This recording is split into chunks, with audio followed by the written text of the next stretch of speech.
The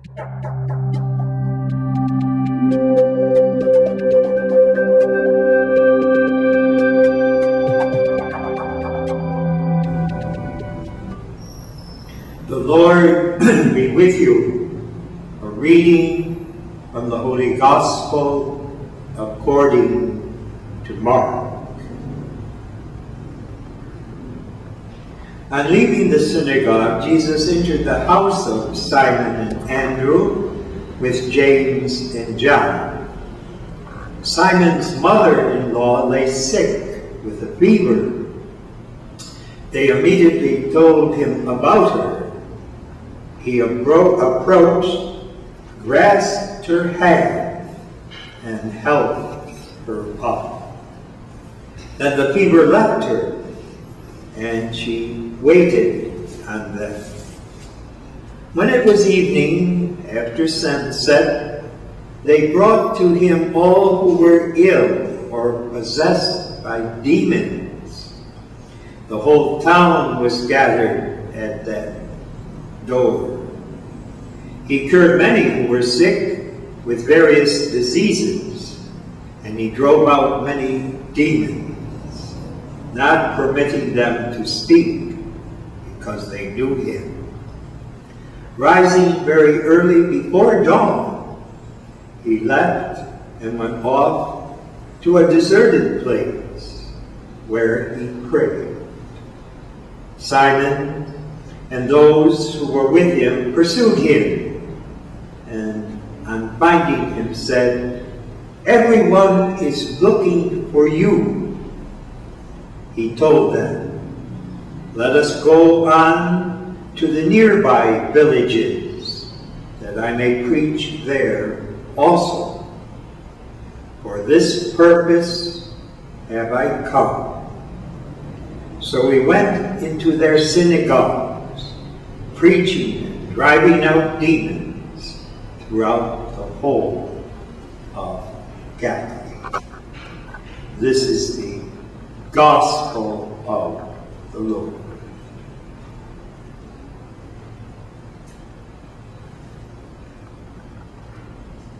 As we mentioned in our previous sharing yesterday, Mark does not tell us about Jesus' 40 days in the desert before he began his public ministry. But he insists that Jesus, in the midst of his activities, and they were very many, you could almost say hectic, he got up before dawn and went out to commune with the Father. No, he did not learn his teaching from many books and advanced education. He didn't take courses in theology. But he did learn the writings of the Old Testament and his formation at Nazareth. That was the curriculum for his elementary and high school. But once he had understood the message of the Old Testament, his inner life advanced, and he understood what the Father wanted him to share, not only with his first companions, as mentioned in today's gospel, but with us.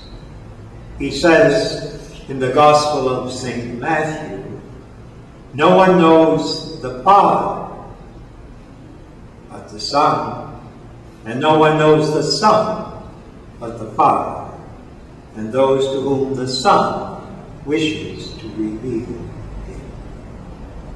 This is the message that Jesus got in the midst of his prayer. Everything was handed over to him.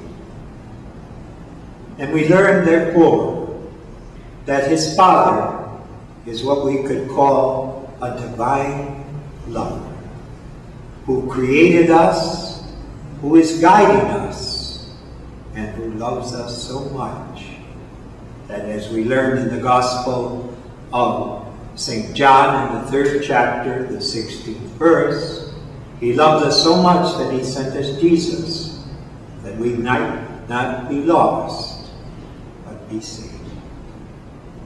We see the tenderness, the meekness, the gentleness of God in this episode in our Lord's public life.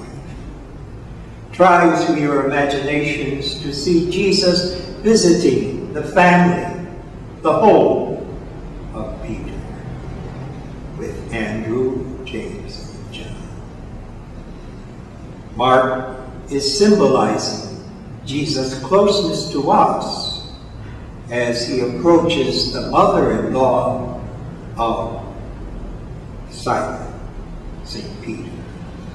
She is bedridden with a fever, and Jesus goes over to her as God in human terms, bringing the love of his Father to her.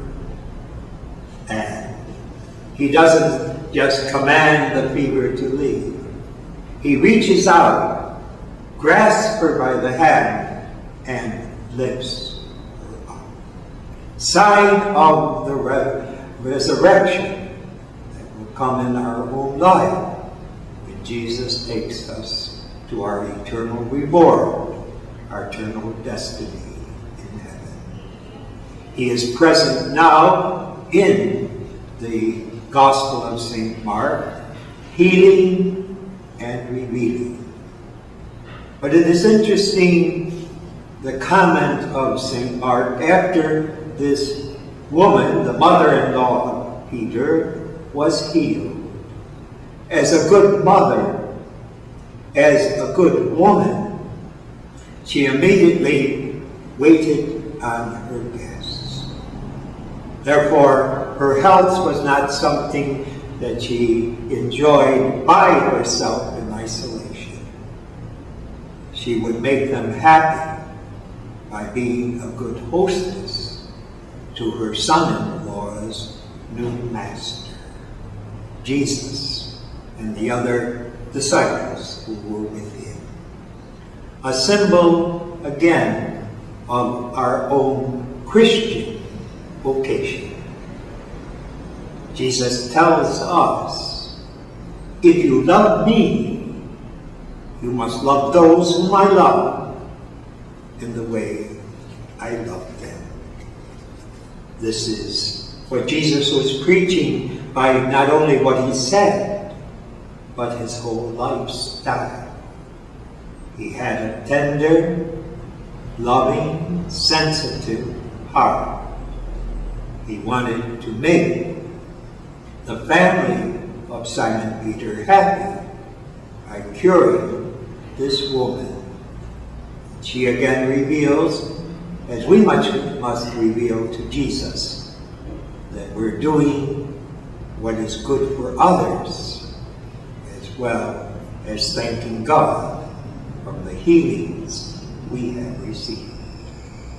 So again, disciples become apostles, evangelized become evangelizers.